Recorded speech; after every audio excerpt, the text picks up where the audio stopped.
పల్నాడు జిల్లా నర్సరావుపేట జిల్లా పోలీస్ కార్యాలయంలో జిల్లా ఎస్పీ శ్రీనివాసరావు సమావేశం నిర్వహించారు. ఈ సందర్భంగా ఆయన మాట్లాడుతూ జగన్ పర్యటన కోసం సత్తెనపల్లి వైఎస్ఆర్సీపీ ఇన్ఛార్జ్ గజ్జల సుధీర్ భార్గవ్ రెడ్డి మమ్మల్ని అనుమతి కోరారు. అయితే మేం అడిగిన పూర్తి వివరాలు ఆయన మాకు ఇప్పటి వరకు ఇవ్వలేదు. కార్యక్రమానికి ఎంతమంది వస్తున్నారు, ఎన్ని వాహనాలు వస్తున్నాయి, వారికి కావలసిన ఏర్పాట్లు చేశారా లేదా వంటి వివరాలు అడిగామని తెలిపారు. నిన్న సాయంత్రం సుమారు 4 గంటల ప్రాంతంలో సత్తెనపల్లి నియోజకవర్గ వైఎస్ఆర్సీపీ నియోజకవర్గ ఇన్ఛార్జ్ అయినటువంటి గజ్జల సుధీర్ భార్గవ్ రెడ్డి గారు మాకు ఒక రిక్విజిషన్ ఇవ్వడం జరిగింది. ఆ రిక్విజిషన్లో పూర్తి సమాచారం లేకపోవడం వల్ల మాకు కావాల్సినటువంటి పూర్తి సమాచారం ఇవ్వమని చెప్పి వారికి మళ్ళీ మేము కోరడం జరిగింది.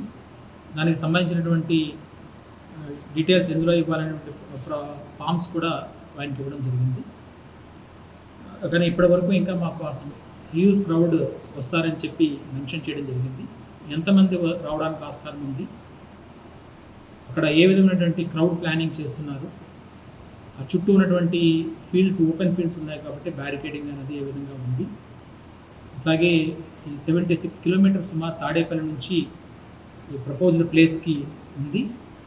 పల్నాడులో సుమారు 19.5 కిలోమీటర్స్ ఆఫ్ స్ట్రెచ్ ఉంది. ఈ లాంగ్ జర్నీ ఏ విధంగా చేస్తున్నారు, ఎవరెవరు ఈ ప్రోగ్రామ్ని పూర్తి బాధ్యతగా తీసుకుంటున్నారు, ఎన్ని వెహికల్స్ వచ్చే అవకాశం ఉంది, ఇటువంటి డీటెయిల్స్ అన్నీ కూడా అడగడం జరిగింది. వాటికి సంబంధించి ఇప్పటికే